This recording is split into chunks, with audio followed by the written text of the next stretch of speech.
Tapi emang, lu ngerasa nggak sih Gil, maksudnya kayak lu ngelihat misalnya gue sendiri ngelihat berapa kali ada kritik terhadap dunia kedokteran, Mhm. itu lumayan susah ya direspons dengan welcome gitu loh maksudnya. Oleh dunia Oleh kedokterannya ini. iya, Iya maksudnya iya iya. hampir selalu keras gitu, ngegas balik gitu, padahal Iya maksudnya sih. makanya ketika kita bicara PPDS gue bilang, ya itu mah maksudnya itu hanya konsekuensi Semua, logis iya gitu loh dari iya. kekacauan yang ada, yang udah mengakar dari yang tadi tuh, pertama yang ngajar sama yang ngeses sama. Terus yang kedua, ketika kita bicara, pendidikan spesialis tadi, kan nggak ada pressure untuk, real competence lah gitu, nggak ada actual competence-nya gitu misalnya kan. Setahu gue ya nggak ada pressure yang kayak gitu. Karena gini, kalau ada pressure itu gue bingung ngapain dia sibuk nyusahin juniornya buat ngangkat galon ya kan. Nggak mungkin kalau ada pressure itu dia pasti bakal tertekan untuk ngurusin kompetensinya Iya dong iya iya. dibanding dia ngangkat galon. Iya Iya kan? iya. Iya, nah kan berarti kan Karena entar ada pasti yang nggak nilai, ada nih, iya iya. pasti nggak ada pressure ini udah pasti gitu sehingga orang-orang di dunia pendidikan ini jadi punya sangat banyak waktu dan energi untuk ngebully, untuk Iya. ngebully, untuk power abuse. 3 opini terhadap 3 berita Di dalam satu meja. Selamat datang di Ruang 28. Halo Kania Mania, Noiser dan Paranoise, balik lagi di Ruang 28. Karena yang buka adalah saya, Kania Cita, aja udah tahu di episode kali ini saya yang memimpin sidangnya. Walaupun ini tidak seramai biasanya, jadi saya cuma ditemenin sama satu panelis, yaitu Gilang Baskara di sini. Yes kan ya, kita hanya berdua hari ini. Kita hanya berdua karena teman kita Mamat lagi di Jayapura mendampingi Isospit. Isospit. Iya. Walaupun dia bilang ada kerjaan. Isospit, ya. Dia bilang ada kerjaan ke Papua. Ada kerjaan, tapi nggak disebut ya. Tidak disebut. Sebenarnya Karena kita udah tahu apa. Iya kan? Iya. Kita udah tahu sebenarnya itu pengawalan aja buat Isospit. Iya, secara timing pas banget soalnya kan yang secara dia industri pas. Ngepost DM-nya kan lihat kan? Iya. Dia di DM Isospit kan. Gimana itu nggak mungkin dia diem aja lah. Iya, terjadi transaksi pasti. Itu dia. Pasti. Karena kan biar aman. Katanya kan udah dua tiket di cancel kan Isospit tanpa sebab gitu. Tanpa sebab. Dan dia ada rencana mau beli 1 pesawat katanya. Iya kan? Kalau gue beli 1 pesawat, ditolak semua kan nih tiket gue, ya kan? Kalau gue cuma beli 2 bisa ditolak nih, harusnya enggak nih gitu. Iya. Gue pas bisa jadi sekarang pakai jalur khusus lah kalau misalnya udah didampingi Mamat mah. Itu. Sekarang gue pas hari Sabtu ya, Sabtu itu ketemu Mamat kan. Terus dia bilang emang dia beneran cecetan tuh sama Speed gitu. Terus dari siang nih dia minta telepon terus, cuma aku nggak berani karena nggak bisa bahasa Inggris katanya. Dia nggak berani ngiyain kalau ada telepon gitu. Kenapa nggak minta tolong kita ya? Nah terus di Ruang 28 aja teleponan. Abis itu malam ketemu gua kan dan beberapa anak-anak stand up lah, ada acara memang. Aku udah rencana nih nanti aja deh pas ke acara Jakpus gitu biar kita ketemu. Tapi Mamat lagi kerja itu kan, kita ngejuri acara stand up, gak bisa ditelepon dong. Diteleponnya nanti maleman karena Speednya juga gak bisa nelfon. Mamat OTW ke bandara ke Papua. Dia bilang dia mau nelfon maleman pas gue sendiri lagi. Jadi gue gak berani lagi. Jadi gak pernah ketemu momen dimana ada masyarakat lain. Yes, bisa membantu Mamat. Iya. Gue gak tahu deh sekarang nih akhirnya dia jadi teleponan apa enggak ya. Pokoknya dia takut aja teleponan tuh, dia takut mau ditelepon karena gak bisa bahasa Inggris gitu. Aduh, sayang banget tuh ya. Sayang sekali. Jadi Isospit, tapi gak mungkin lah dengan pebisnis sekelas Mamat mungkin gak ada translator yang itu ini dia, yang mumpuni lah. Ya walaupun dia agak bingung juga sih kalau ke Papua ngajak kemana tuh agak bingung. Karena kalau ke Jayapura kan ke kota. Iya. Kota, dan kalau mau yang ke alam-alam jauh-jauh gitu, dan mungkin crowdnya nggak sebanyak itu yang kenal dia. Yang Speed gitu. Kalau yang di negara-negara lain kan ada crowd yang ikut gitu-gitu, takutnya gitu. Tapi belum tahu deh kita lihat aja nanti perkembangannya. Ya, jadi dia kita percayakan aja lah sama Mamat. Ya, untuk Speed dimanapun Anda berada, Anda aman kalau di tangan Mamat. Aman. Ya. Kita bisa memberikan testimoni di sini. Iya. Kepada siapa itunya, Rudiger. Ininya bodyguardnya. Sama Slip itu kameramennya tuh. Nah, itu aman. Pokoknya dimanapun sebenarnya di Indonesia sih. Dimanapun di Indonesia, Mamat Al-Katiri aman semuanya. Aman. Nggak mesti di Papua. Ya. Jadi hari ini kita bahas apa nih kalau cuma berdua nih? Kita mau bahas ini, Gil. Belakangan ini kan ada sempat muncul berita duka ya dari dunia pendidikan tinggi gitu. Jadi ada seorang calon dokter spesialis, itu kan berarti apa ya, kayak mahasiswa gitu. Misalnya dia masih belajar di PPDS tuh kan, residen ya. Nah ya residen, dia lagi dalam proses studi untuk jadi dokter spesialis. Terus tiba-tiba diberitakan meninggal dunia. Dia PPDS itu di Undip ya, di Universitas Diponegoro. Nah, ketika diberitakan dia meninggal itu udah ada informasinya tuh bahwa dia meninggal bunuh diri. Dan kemudian ketika ditelusuri lagi diduga dia mengalami itu karena terjadi bullying yang menimpa dirinya gitu. Nah, disitulah akhirnya keluarlah berbagai macam tweet ya. Lu lihat gak sih di Twitter tuh banyak banget yang cerita sharing soal bullying di dunia PPDS gitu. Iya, betul. Katanya di PPDS itu emang keras katanya. Betul. Lu sampai ada bilang kayak lu bilang STM keras atau apa gitu. Dibanding-bandingin gitu ya. PPDS lebih keras gitu kayak gitu. Kayak dan ada beberapa yang menurut gue kelewat batas banget sih. Maksudnya kalau itu bener ya gitu. Yang diceritakan kalau itu bener kelewat batas sama artinya emang udah masuk ke kayak pemerkosaan, pelecehan gitu. Menurut gue itu udah kriminal banget gitu. Maksudnya bukan sekedar bullying tapi clear gitu. Clear cut ini kriminal lah gitu kan. Ada kekerasan dan penganiayaan yang ini juga gitu kan. Di luar fisik juga minta beliin apa, sebenarnya, bayarin apa, gila banget ya. Kayaknya lumayan banyak jenisnya yang non fisik sih sebenarnya emang. Tapi pas gue baca kayak anjing nih senior pada kagak punya duit apa gimana sih? Apa minta dibeliin? Malah kayak penyogokan apa namanya tuh apa ya? Pemerasan. Nah, benar. Itu dia istilahnya. Iya. Malah di extortion, malah diperas gitu kan mereka disuruh. Gila banget. Iya, padahal narasi-narasi besarnya tentang dokter kan katanya keuangannya bagus ya. Katanya gaji gede. Iya, benar. Gini-gini gitu. Di luar itu apalagi kalau dokter spesialis gitu kan. Iya, biasanya kan tajir-tajir kan. Ini udah senior juga. Di luar itu juga kan pekerjaan mulia. Iya, pekerjaan mulia. Tidak ada kerjaan lain loh yang mulia selain dokter. Tapi ketika kemarin keluar testimoni kayak gitu jadi kaget juga ya maksudnya. Iya, dan banyak juga dokter-dokter yang membela loh, maksudnya bukan membela mendinai. Ya kayak misalnya di sini saya dulu gak ngalamin ini. Iya bang, kan gak semua orang yang ngalamin kan, bang. Gak satu yang lu alamin semua ngalamin. Iya, yang lu gak ngalamin semua gak ngalamin ya bisa aja gitu. Ada tetap kasusnya gitu. Orang-orang mulia ini tetap ada yang mendinai loh. Tapi emang lu ngerasa gak sih Gil, maksudnya kayak lu ngelihat misalnya gue sendiri ngelihat berapa kali ada kritik terhadap dunia kedokteran. Itu lumayan susah ya direspons dengan welcome gitu loh maksudnya. Oleh dunia kedokterannya ini. Maksudnya hampir selalu keras gitu, ngegas balik gitu. Padahal maksudnya kan misalnya contoh waktu itu kalau nggak salah Kiki atau siapa sih yang cerita tentang pengalaman ke Malaysia, misdiagnose. Ke Singapura apa ke Malaysia gitu. Ada kesalahan diagnosis. Iya. Maksud gue kan iya dia kan awam, namanya juga pasien. Iya. Ya dia pasti nggak ngerti banget detail teknisnya. Diagnosis apa yang salah itunya. Ya cuman dia taunya ya udah dia punya bad experience aja gitu. Ibarat kayak gue nih waktu misalnya ngerjain Zenius nih, ya orang-orang yang make kan nggak tahu ya aplikasi dibikinnya gimana.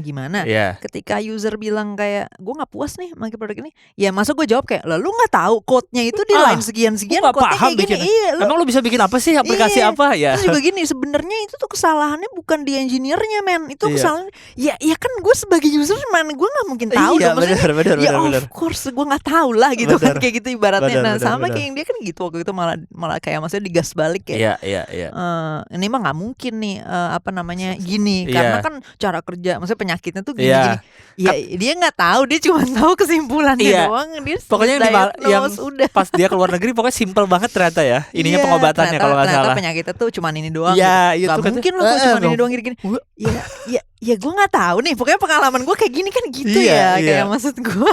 Nah menurut gue tuh sama nih di isu bullying ini juga.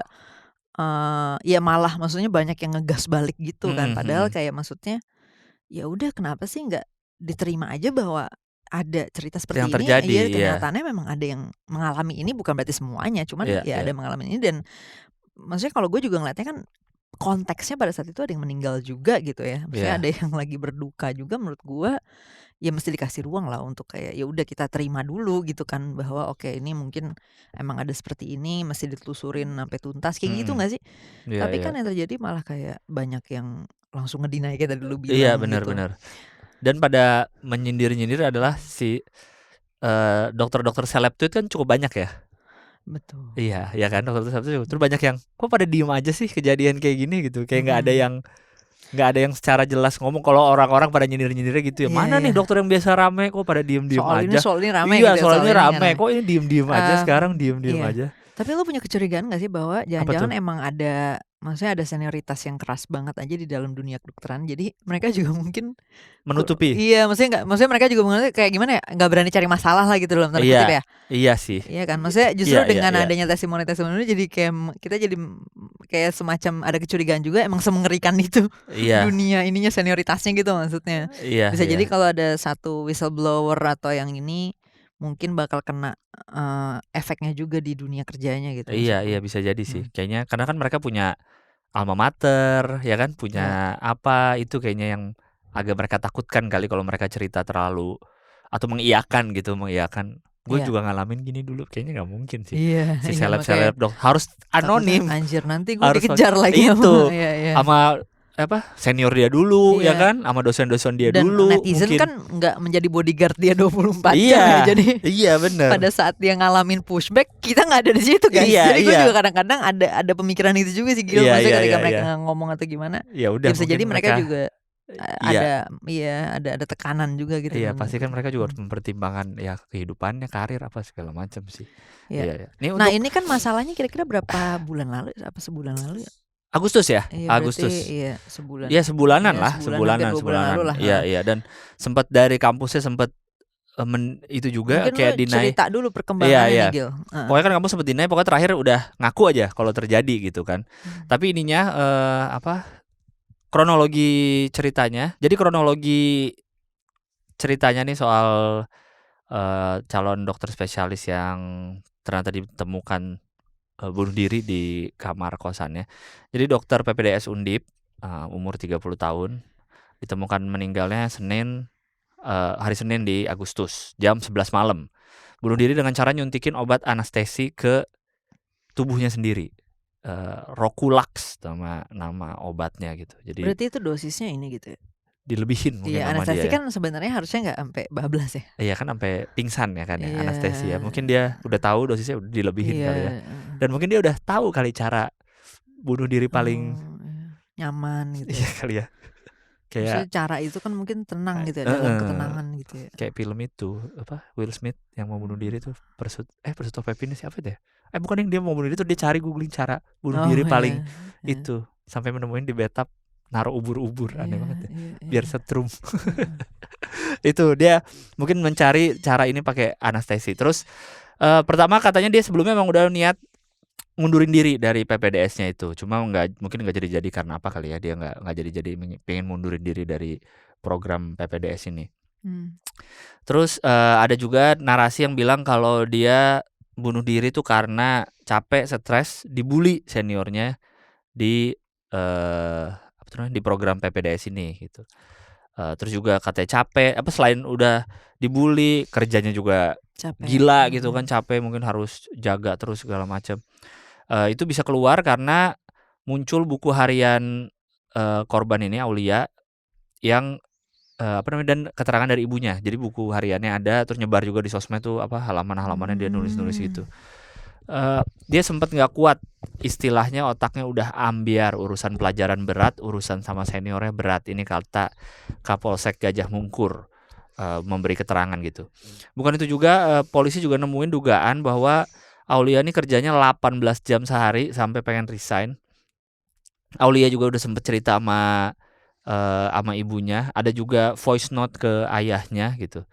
Jadi benar-benar dia kayaknya udah banyak, dari kerjaan udah berat nih, tidak cukup berat lagi ditambah dengan bullying dari seniornya. Kurang lebih gitu sih ininya, kronologi awalnya ya.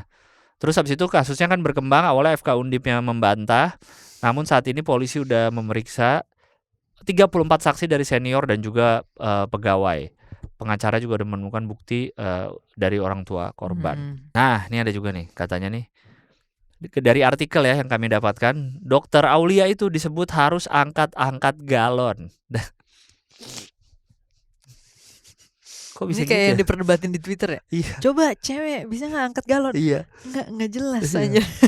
Feminis ya. Apa urusan itu bisa nyambungnya ke feminis tuh. Iya, maksudnya itu. Alah, feminis ntar lu di rumah juga angkat galon, minta tolong suami lu. Minta tolong abang galon. Iya.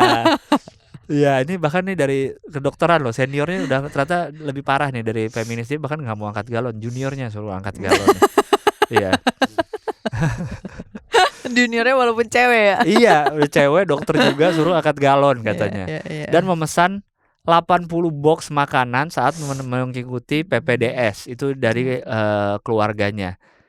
Jadi mesen makanan dia yang bayar gitu maksudnya ya. Dia yang mesenin, dia yang bayar 80 box. Kagak punya duit nih. Apa karena di Jawa Tengah kali ya? UMR-nya juga nggak gede kali ya. Jadi emang nggak ada duit. Tapi kan Auli aja juga di Jawa Tengah.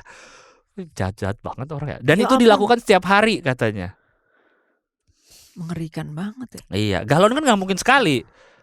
Misalnya satu rumah sakit kan banyak orangnya. Pasti galon satu. Sudah habis dia. Sehari mungkin bisa 3 galon kali mungkin kan. Dia gantiin terus setiap hari.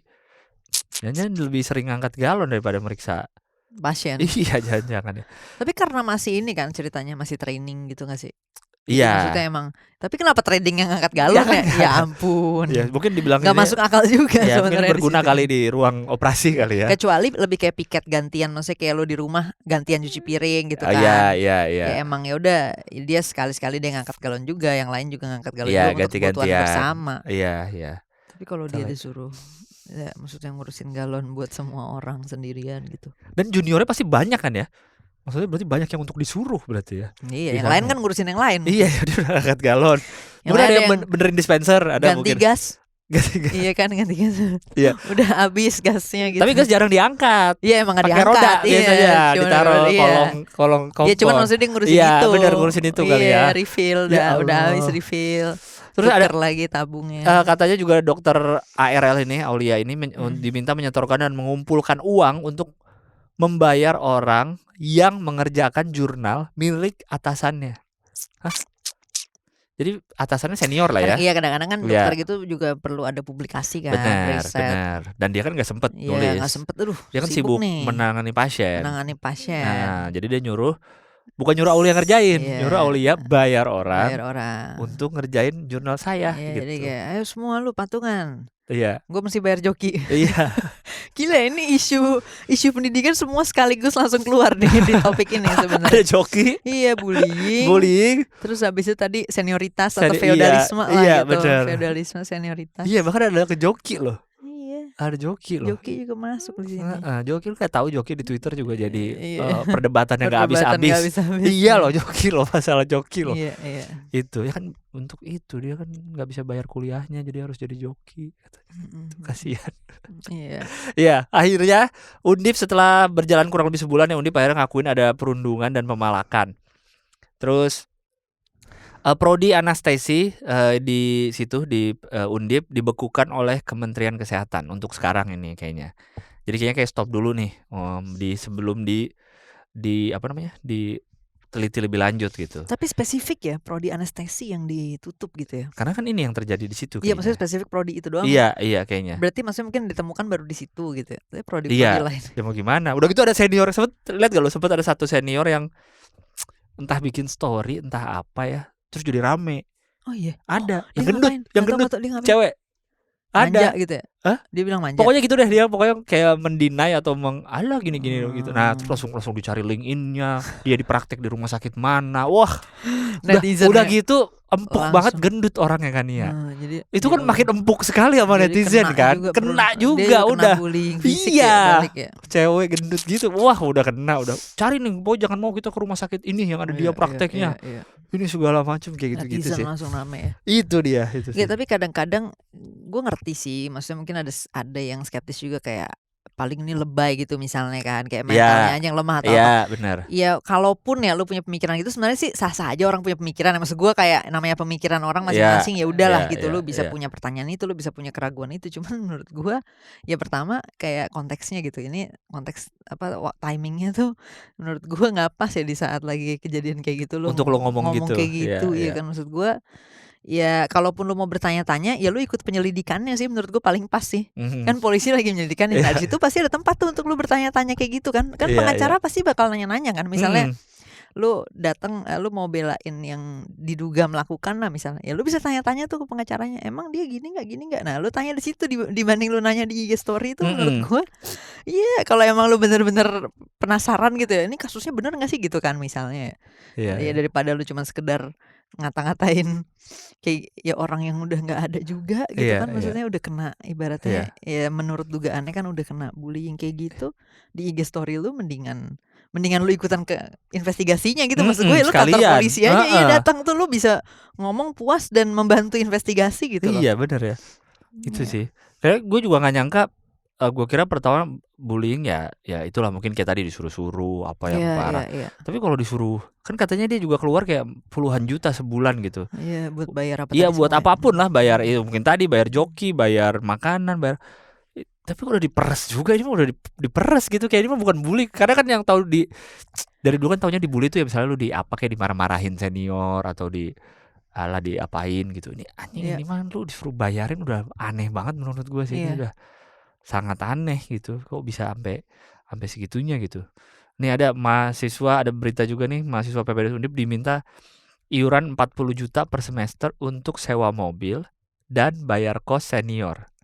Kok bisa lu senior minta bayarin kos anak junior? Gimana ya? Kok bisa gitu ya? Iya. Gue sama sekali nggak sama kadang-kadang tuh gue juga rada bertanya tuh, maksudnya gini, ancamannya apa sih gitu, misalnya gue nggak mau nih ngelakuin, terus apa nih konsekuensinya gitu, udah pernah terjadi belum sih? Nilai gitu? Mungkin karena emang mereka soalnya jadi penguji juga gitu ya, bisa jadi. Iya. Ya tau gue kan dokter yang kayak koas atau yang residen ini kan dia ngikut kan, di rumah sakit nih ngikut senior, misalnya lagi ada senior lagi mau tindakan nih, mau anestesi, nah kan pada ngeliat tuh berdiri di sampingnya kan, gini caranya, gini. Atau enggak bisa jadi kayak dia ngurangin kesempatan untuk ikutan itu ya, misalnya ikutan jadi ke prakteknya dia gitu. Iya, misalnya mungkin praktek gue siapa aja yang boleh, mungkin dia pilih gitu kan, misalnya siapa aja yang bisa ikutan bedah gue nih besok misalnya gitu. Karena gue ngerasa iya pasti ada hubungannya dengan akademiknya gitu. Pasti ntar mungkin disusahin. Itu yang gue penasaran juga. Iya. Ya berarti kalau kayak gitu kan ada yang bisa ini lagi ya, dievaluasi lagi dari sistemnya juga nggak sih? Jadi kayak terlalu misalnya terlalu rentan power abuse gitu misalnya si dari senior ini ya. Misal mungkin harus ada yang modelnya nilainya dari mana, misalnya ada penguji dari luar atau apa yang yang nggak ada ruang untuk dia ngelakuin itu gitu kan. Jadi untuk nilai itu jadinya bergantung banget sama si senior ini.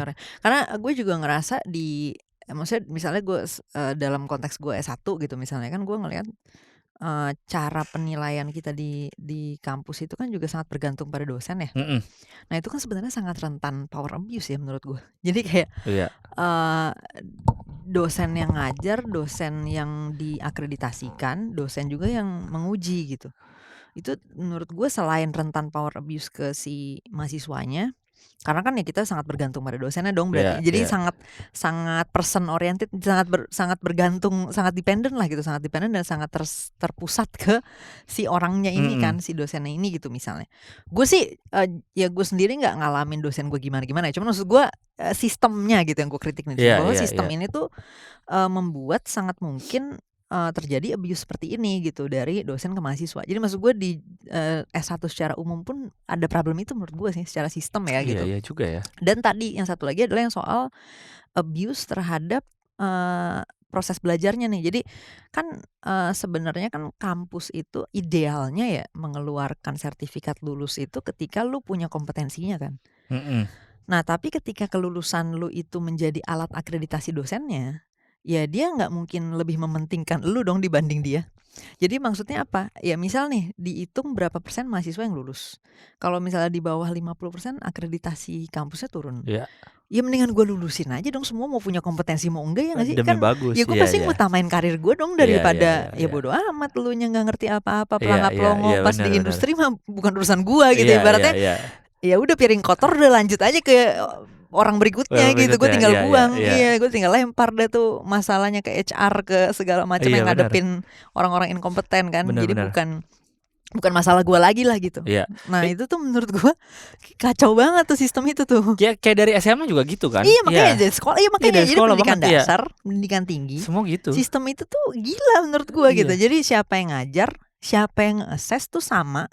Udah gitu hasil assessmentnya jadi akreditasi karir buat yang ngajar. Ya maksud gue, ya kalau kayak gitu ya gue buset deh. Ya gue lulusin aja seluruh manusia ini, nilai gue kasih 100 semua, gue kasih A semua, anjir gila. Masa nilai mahasiswanya juga jadi alat akreditasinya dia, kan itu kan kayak sinting banget ya. Zaman UAN kan gitu, tau gak lo yang ada guru ngasih contekan ke karena itu kan again biar akreditasi sekolahnya, karir dia bergantung sama berapa. jadi Itu kan dari ngaco banget. Guru yang ngerjain, guru yang ini enak banget ya. Gue nggak dapet sekolah begitu. Yang masuk akal tuh model kayak TOEFL menurut gue, Gil. Jadi kayak TOEFL tuh kan gini ya, lembaga yang ngasih assessment tuh bukan, nggak harus dia yang ngajar gitu. Lo ngambil kursus TOEFL terserah di mana aja, lo nggak kursus juga terserah. Lo bisa ambil aja tesnya di lembaga tes ini kan. Nah jadi lembaga tes ini tuh nggak punya kepentingan lo dapet nilai TOEFL berapa, ngerti gak? Karena lo tuh ngambil dia, ya bodoh, lo kalau nggak becus ya lo dapet skor rendah. Gue nggak dinilai dari nilai lo berapa gitu. Iya benar. Kan harusnya kayak gitu ya, maksud gue. Itu kayak it only makes sense gitu loh. Lo gimana caranya lo menggantungkan karir orang di apa yang harusnya dia penuhi gitu sebagai fungsi kerjanya.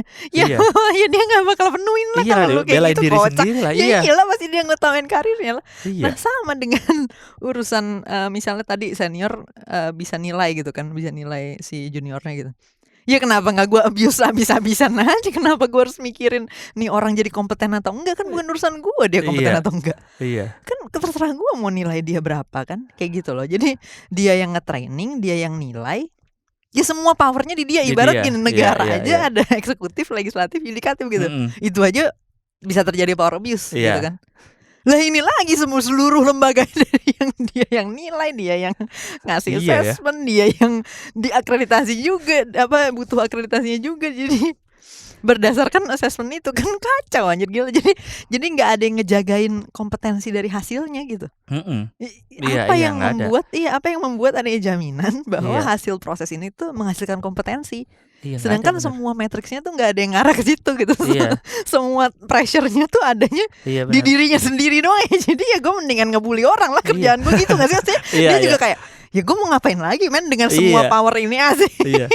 With all this power ya mendingan gue ngebully orang lah daripada gue bikin orang kompeten.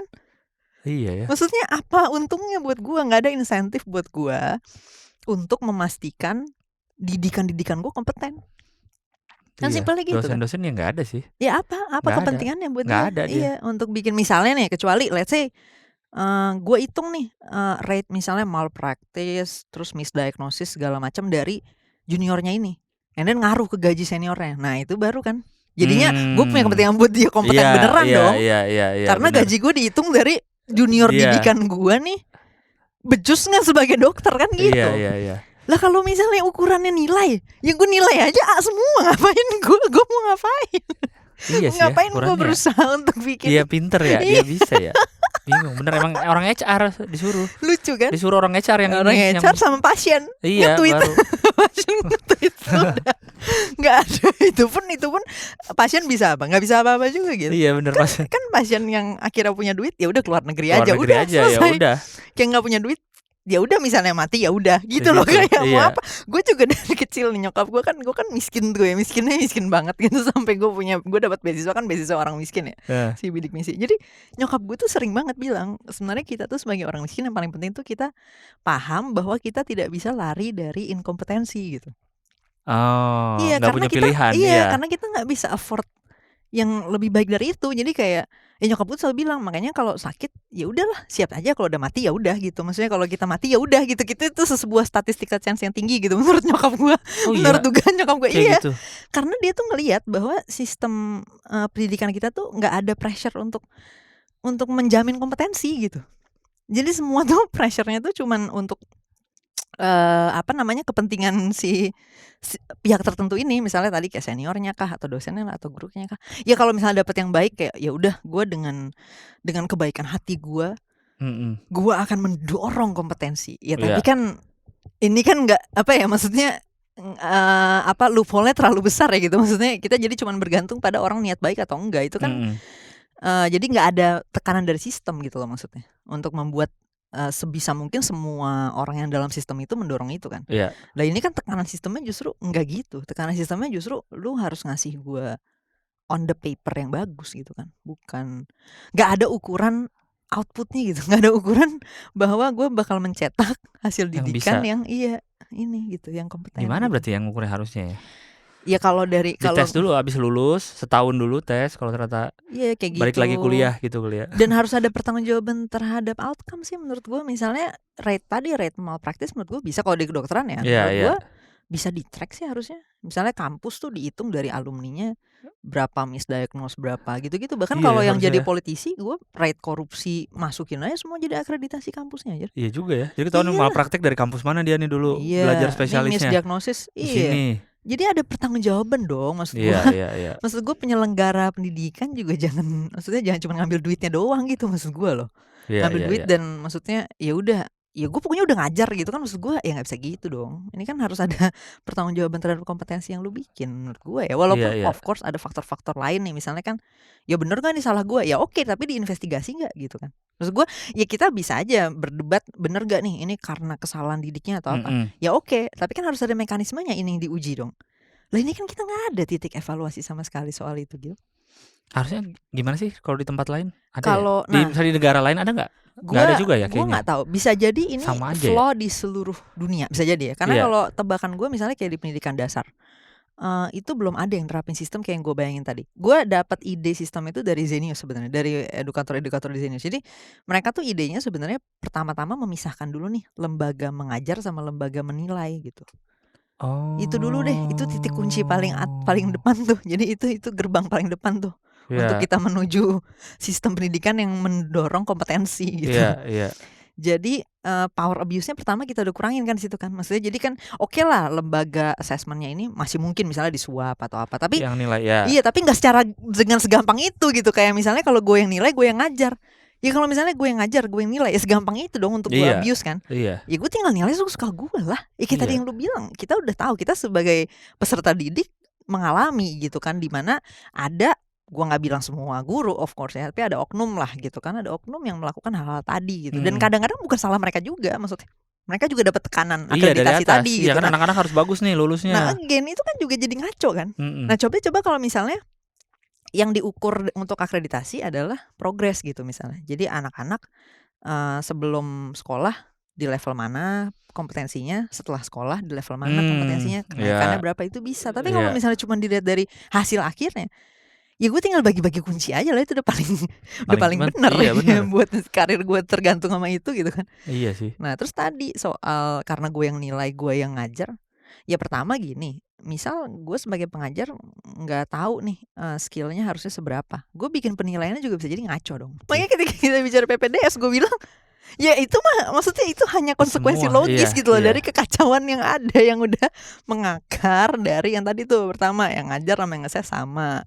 Terus yang kedua, ketika kita bicara pendidikan spesialis tadi, kan nggak ada pressure untuk real competence lah gitu, nggak ada actual competence-nya gitu misalnya kan. Setahu gue ya nggak ada pressure yang kayak gitu. Karena gini, kalau ada pressure itu gue bingung ngapain dia sibuk nyusahin juniornya buat ngangkat galon ya kan. Nggak mungkin kalau ada pressure itu dia pasti bakal tertekan untuk ngurusin kompetensinya dong dibanding dia ngangkat galon. Iya kan? Iya, nah kan berarti kan pasti nggak ada nih. Iya, pasti nggak ada pressure ini, udah pasti gitu, sehingga orang-orang di dunia pendidikan ini jadi punya sangat banyak waktu dan energi untuk ngebully, untuk power abuse, untuk ngelakuin hal-hal yang aneh-aneh lah, kan sering banyak aneh kan, misalnya kayak bukan cuma tadi senior gitu kan, tapi kan dosen juga kadang-kadang itu, guru juga bisa tiba-tiba minta apalah ke muridnya atau kalau gue harus kalau ikut les nilainya lebih bagus. Kalau ikut les nilainya lebih bagus. Nah itu kan contoh. Lah kenapa dia bisa bikin begitu? Ya orang dia sendiri yang nilai, dia sendiri yang bikin ujiannya, dia juga yang ngajar, itu kan gila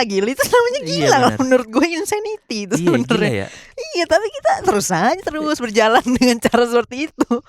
Sama di pendidikan tinggi kan juga gitu. Gue dosennya, gue yang ngajar, gue yang nguji kan, gue yang ngidang.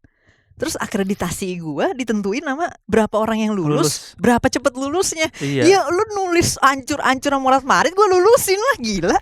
Akreditasi gue tergantung dari lu lulus berapa tahun, gila nggak? Berarti gue sebenarnya merusak akreditasi kampus gue ya sebenarnya. Iya, gue juga.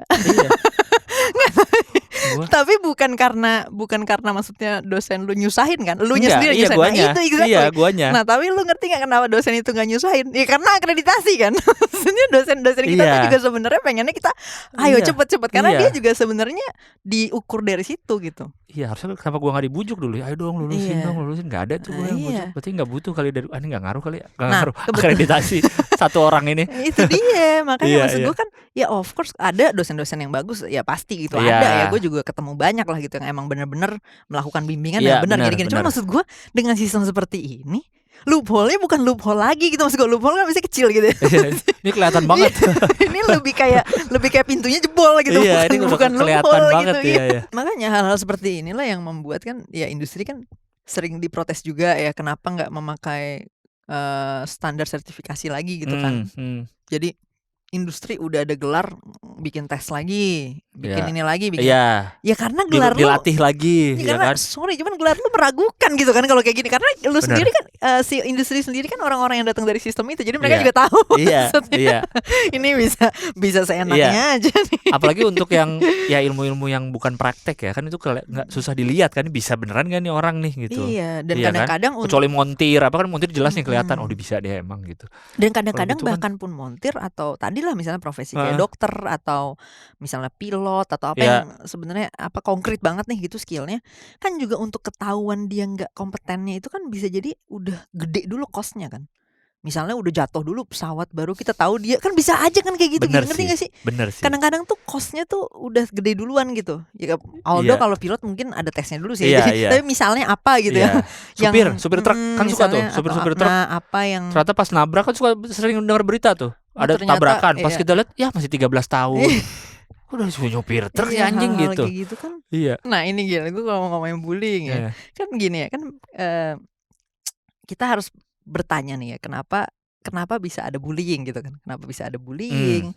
Dan kenapa itu selalu ada? Jadi itu universal gitu. Benar. Kan? Bayangin itu universal tuh maksudnya apa? Maksudnya apa?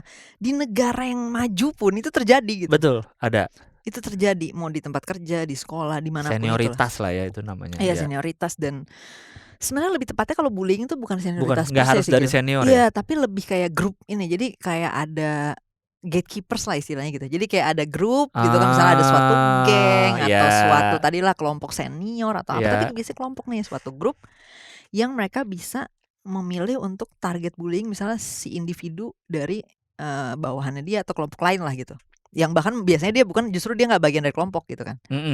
Jadi individu-individu tertentu lah nih gitu. Nah, pertanyaan kan ya kenapa bisa ada seperti itu kan? Nah, kalau misalnya kita belajar dari antropologi gitu ya, misalnya kita ngelihat bagaimana antropologi mempelajari behavior bullying ini, kan emang punya evolutionary advantage ya istilahnya. Jadi membantu kita survive sebenarnya. Bullying itu. Iya. Nah, bagaimana dia membantu kita survive? Kalau kita menentukan target bullyingnya tuh tepat, society itu jadi lebih baik gitu. Karena kita jadi mengeluarkan satu individu yang bermasalah gitu atau yang toksik dari society itu kan. Kita bayanginnya tapi jangan pas udah masyarakat udah gede 200 juta orang kayak gini, tapi tribe kayak 100 orang, 150 orang. Kebayang. Terus ada satu orang yang misalnya nih toksiknya tuh kayak let's say jadi kayak seleksi alam tapi ya diseleksi nih seleksi sosial istilahnya sosial, emang. Iya, social selection istilahnya. Dan social selection tuh bentuknya banyak banget, bukan cuma bullying yang kayak orang ngebully gitu, nggak harus kayak gitu, tapi norma-norma, maksudnya enforcement terhadap norma itu kan juga social selection gitu. Misalnya kayak lu ada tradisi adat lu yang mengharuskan lu kawin sama satu suku misalnya. Nah, kalau lu nggak satu suku lagi lu dibuang. Itu kan sebenarnya bentuk social selection juga gitu. Walaupun lu bukan yang kayak dikata-katain gitu, enggak, cuman ya udah lu dicoret aja dari keluarga. Nah, maksudnya apa? Ya lu nggak bakal dapat bantuan. Misalnya kalau lu punya anak, keluarga lu nggak ada yang bakal bantuin lu gedein anak lu gitu kan, jaga anak lu gitu, atau enggak misal lu lagi susah, keluarga lu nggak bakal bantuin ngasih duit atau makanan ke lu. Nah, itu kan contoh social selection yang terjadi dalam berbagai bentuk dan salah satunya adalah bullying. Nah, jadi tebakannya antropolog adalah bisa jadi ada biological faktornya nih, karakter behavior bully ini gitu. Walaupun bentuknya bukan kita punya gen untuk tadi ya nyuruh orang ngangkat galon ya, bukan. Tapi kita punya gen kayak dorongan genetik untuk menyeleksi orang tertentu gitu. Menyeleksi kayak behavior tertentu gitu yang bisa jadi instingtif jadinya gitu. Instingtif misalnya ke triggernya karena apa nih instingnya, misalnya dia nggak bisa kerja sama sosial misalnya ya.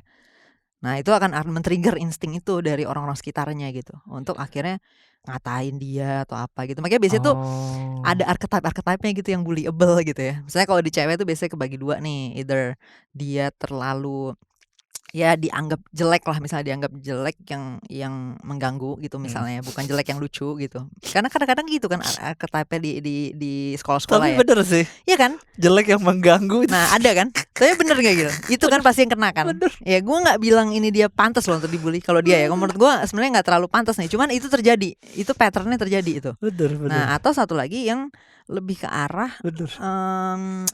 sexually threatening gitu. Gimana misalnya sexually threatening tuh biasanya cewek yang sexually threatening tuh gini Gil. Biasanya sexually threatening. Iya, elemennya dua. Pertama, dia emang dianggap hot banget sama banyak cowok.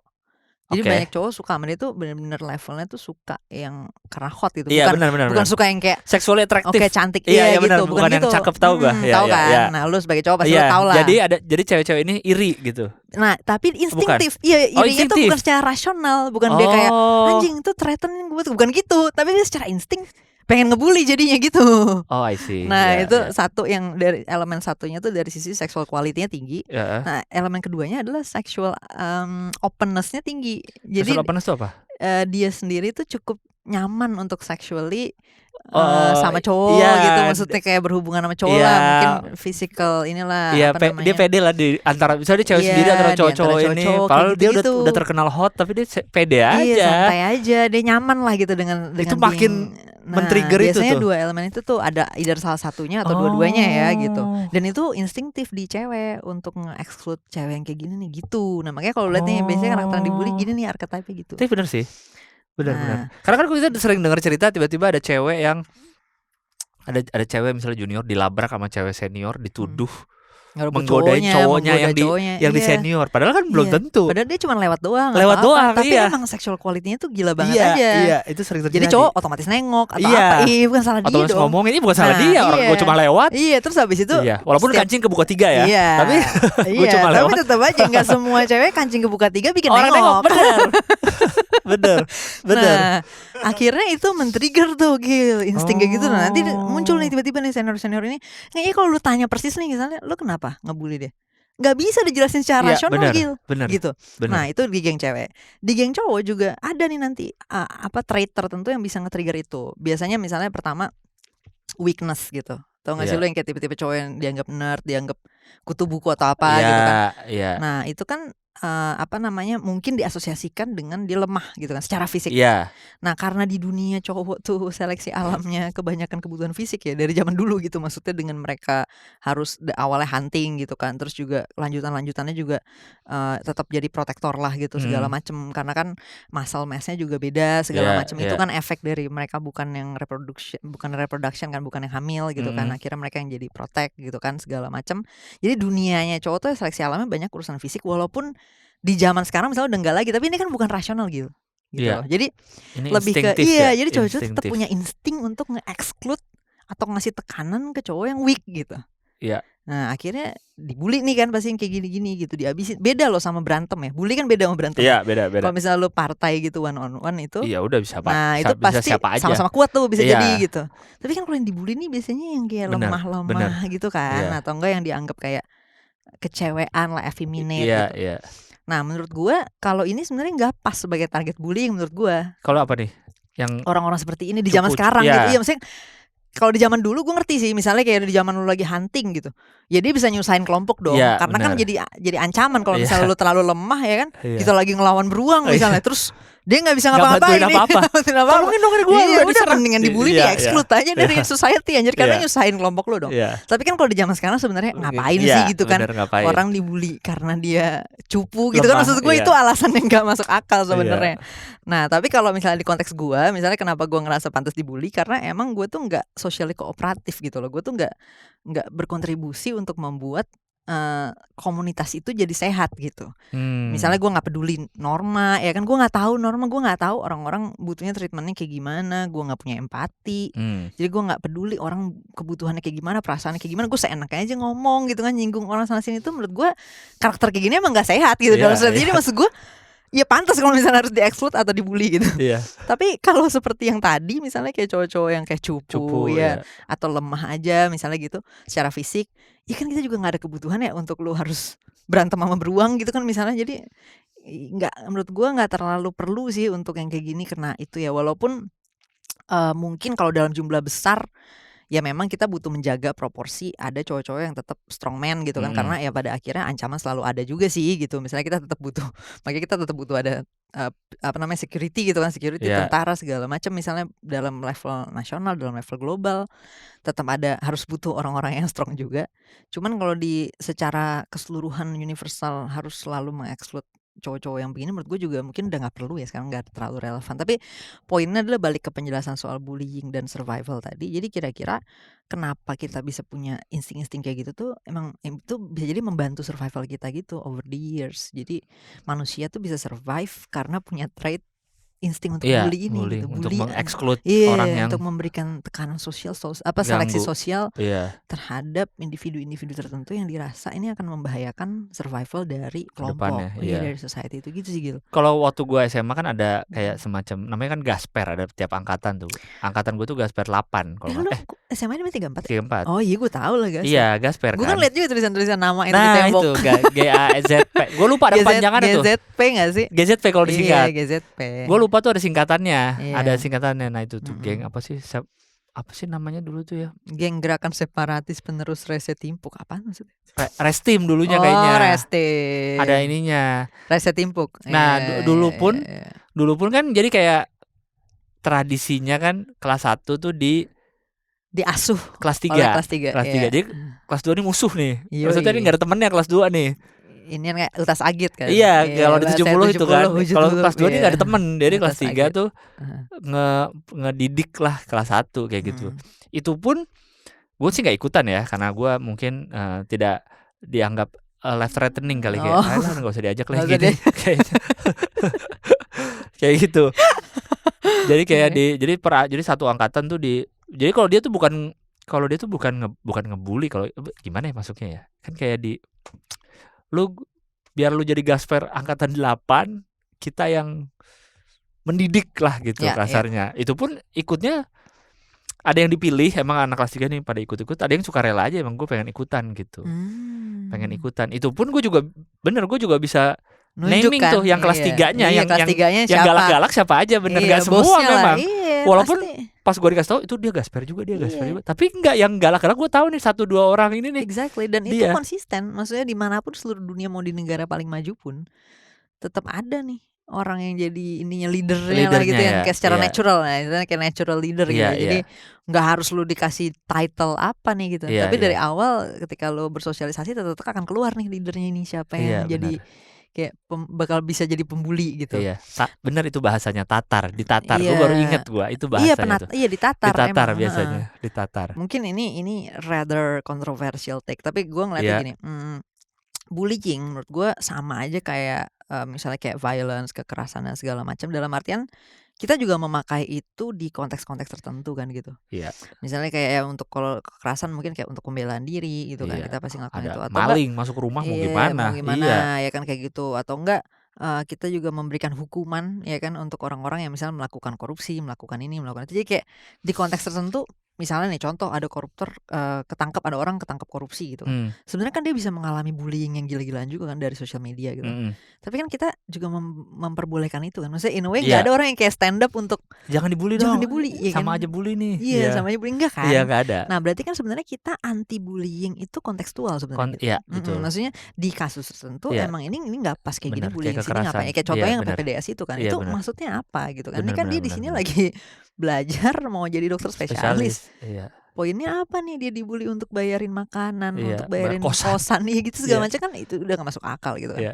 Nah tapi kan ketika tools bullying itu sebagai tadi social pressure, itu social selection tadi kita pakai ke subjek-subjek yang benar, misalnya kayak kita ngebully atau mempermalukan orang yang ngelakuin korupsi tadi lah misalnya gitu kan, nggak punya integritas kayak gitu, nggak punya sense of duty lah gitu, nggak kayak gitu-gitu. Nah itu kan sebenarnya bisa jadi pas ya adanya social selection untuk kita ngeluarin individu-individu berbahaya ini dari society dong ya kan. Iya. Maksudnya itu benar kan ketika dilakukan ke subjek-subjek yang emang ini seharusnya kita kasih tekanan nih supaya Iya, iya. orang-orang lain juga nggak jadi kayak dia kan gitu. Mm-mm. Supaya lu tahu. Nah, masalahnya sayangnya ya kalau gue sih merhatiin misalnya kultur di masyarakat kita ya, menurut gue tuh yang mendapatkan tekanan gitu, yang mendapatkan social selection tuh nggak tepat gitu menurut gue. Kayak misalnya kita bisa loh membuli orang gara-gara misalnya dia terlalu miskin gitu. Dia nggak punya iPhone terbaru atau apa. Ya kan lu pernah lihat gak sih Ada, bullying yang kayak bener. oh HP lu nggak iPhone Iya, atau mobil bener. lu nggak ini. Iya. Nah, padahal kan yang lebih penting kita ngebully sumber duitnya kan. Maksudnya kalau misalnya dia sumber duitnya problematik, itulah di situ baru kita bully Iya, dong. iya. Ya karena misalnya kayak gitu kan. Iya, Nah, iya. itunya Gil menurut gue yang problematik. Ya kayak tadi contohnya kita bullying keras banget ke yang urusan junior kayak gini di kampus dengan alasan membentuk mental gitu kan. Menurut gue itu absurd gitu. Kayak ngapain kita ngebully orang urusan kayak gitu kan. Iya, iya, Tapi iya. giliran kita dihadapkan pada let's say parkir liar misalnya. Pungutan liar di mana-mana, kita nggak berhasil loh ngebentuk kekuatan untuk ngebully Orang-orang yang lakuin itu. orang-orang itu Iya kan. sih. Bahkan kita nggak punya kekuatan untuk ngebully motor yang ngambil trotoar. Malah kita yang kalah. Kita yang kalah. Iya, benar. Awas Nggak ada yang geser. bantuin. Iya, kalau kita sendirian nih, nggak ada warga sekitar yang ikut bantuin. Iya, ayo bully Turun semua, dong. Iya, iya. ini dong yang salah ya kan. Iya, Kayak iya. gitu kok. Kecuali Lauren itu ya, Lauren yang Iya. bodybuilder. Badannya segede gini, gue sih juga turun jadi yang naik motor. Lebar bener pundaknya, gila tau gak lo yang dia ributin pengendata, pernah lihat gak lo? Pakai anjing badannya gede banget. Bang Iya. Lauren itu kecuali Iya. dia, bener sih. Kan gila, Kenapa maksud kita gue nggak tuh bisa ya kayak gitu ya? Iya, menurut gue tuh energi bullying ini tuh yang natural kita punya, Nah, ya. tinggal disuplai dengan cukup rasionalitas level tertentu lah, nggak usah Iya, gimana iya, banget iya. ya. Cuma kita rasional dikit ya, kita mikir nih, ini pantas nggak sih yang kayak gini dibully gitu? Ini pantas nggak Pantas sih yang nggak? kayak Iya, gini nggak benar. dibully gitu? Iya, iya. Iya, harusnya inilah yang pantas dibully tuh ada gitu maksud gue. Nah itu emang Iya. boleh kita kasih tekanan Benar, gitu. benar, Ya walaupun benar. tentu saja ada batas ya, bukan berarti Iya, iya. kita bikin sampai kekerasan segala macam. Karena jadinya kriminal beda lagi Iya, tuh beda kalau udah lagi. sampai kayak gitu. Iya, cuman maksudnya kita Pressure, tegur ya, kita iya. kasih pressure, kayak kita bahkan kita anggap ini sesuatu yang gak bener nih kayak gitu. Iya, Menurut iya, gue iya. kita sangat kurang justru di subjek-subjek yang lebih pantas Seharusnya. gitu. Iya, Iya, iya. itunya sih kalau menurut gue Iya, ya iya. yang bisa dievaluasi. Jadi misalnya bullying, kekerasan yang kayak gitu-gitu tuh pada konteksnya tuh bisa jadi tepat gitu, pada tempatnya gitu bisa jadi tepat gitu. Tapi jelas kalau di ya kayak tadi di sekolah, di hubungan misalnya ya sama senior sama itu kayaknya nggak cocok gitu Iya. ada di situ kayak gitu sih. Iya, itu bukan tempatnya untuk dia ngelakuin itu juga. Mesti ngapain juga dia nyuruh, Iya, iya, iya. nyuruh bayar segala macam. Mamat itu nggak datang apa? hari ini, cocok nggak kita bully kalau kita ketemu lagi nanti? Cocok sih. Ya, langsung. Enggak, Mamat kan udah sering Iya. kita bully gara-gara telat. Iya benar sih, itu cocok, itu Orang cocok. telat pantas tuh. Kalau itu cocok. Semoga nanti Mamat Iya. saat ketemu Speed, ya kalau beneran dia ketemu Speed. Iya, tapi untuk ini karena dia ada duty ya. Kalau ini Iya, hitungannya iya. ini Enggak. udah apa ya? Gue takutnya ini pas Speed ketemu Mamat kan baru telepon-teleponan nih, belum ketemu langsung kan? Oh. Ya kan? Iya, Takutnya iya. pas ketemu langsung Speednya, minggir lu miskin. Oh, Saya gitu. Mamat, Oh. saya yang chat, saya yang chat. Saya yang mau dampingi weh gitu Saya ya. takutnya digituin kayak di Iya, Jogja itu, minggir lu Tapi miskin. kalau Mamat kan Minggir lu selalu miskin. ada yang megang itu Nah, di itu dia samping-samping dia, mungkin. jadi tenang. Mungkin itu kali, Akan biar kelihatan nggak itu. biar nggak di Iya. itu. Ya, oke lah. Oke. Ya, silakan Ibu Kania yang closing dong sebagai Anda yang pembuka. Iya, terima kasih Kania Mania Noiser dan para Yes, noise yang sudah thank you. menyaksikan episode Ruang 28 kali ini tentang bullying, tentang dunia pendidikan. Iya, Mudah-mudahan tadi bullying apa yang tadi. mencerahkan Gilang Eh, bisa eh, mencerahkan kita semua. Big hole, Iya, bukan loophole. Big hole tadi semoga bisa tersadar juga. hole segede Iya. ini apa namanya, white whale segede. Iya, hole segede itu yang Iya. saya baru sadar, semoga sadar juga kalian. Ya, itu harus Iya. segera diperbaiki Iya. dari sistem yang ada supaya betul, tidak betul. terus-terusan memberikan ruang juga untuk power abuse Power tadi yang abuse, salah satu yes. bentuknya adalah bullying. Iya. Dan supaya tidak terjadi lagi kasus-kasus seperti apa yang menimpa Kak Aulia ya. Itu aja. Ya. Oke, thank you guys. Sampai ketemu di episode lainnya. Bye.